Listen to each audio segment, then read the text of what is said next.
میں اسے کھونے سے ہمیشہ ڈرتی تھی، ہر بات پہ اس سے کہتی وعدہ کرو تم مجھے چھوڑ کر نہیں جاؤ گے۔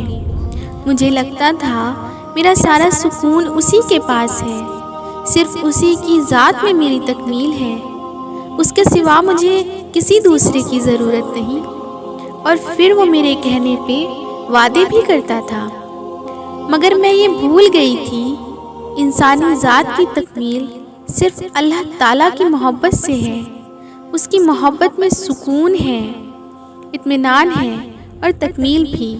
اور جب بندہ خدا کی ذات سے بے نیاز ہو کر اس کے بندوں میں سکون ڈھونڈنے لگ جاتا ہے تو پھر وہ ناراض ہو جاتا ہے اور اس سے وہ سب چھین لیتا ہے جو انسان کو اس کی یاد سے غافل کر دیتا ہے۔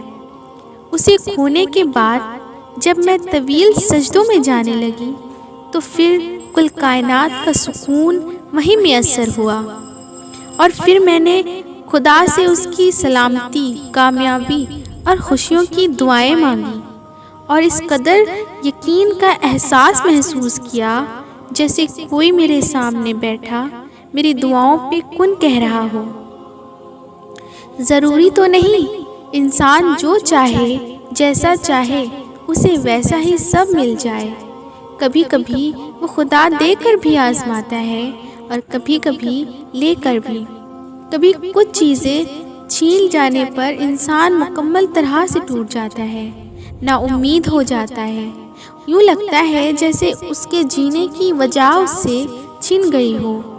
مگر وہ تو رب ہے نا، وہ سب جانتا ہے، تمہارا بہتر بھی اور تمہارا بہترین بھی۔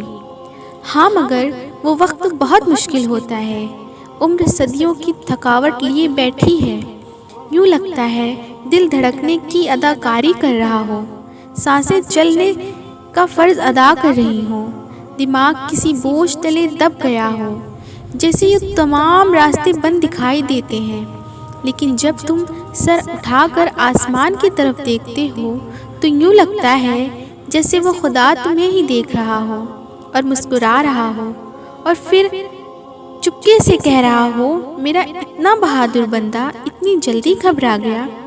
ہاں وہ وقت بہت کٹھن ہوتا ہے مگر خدا کے بہت قریب کر دیتا ہے، اور پھر خدا اس دل کو مطمئن کر دیتا ہے، اس کی دعاؤں پر کن کہہ کے، اس کی مانگی ہوئی چیز اسے دے کے اس کے دل کو پرسکون کر دیتا ہے۔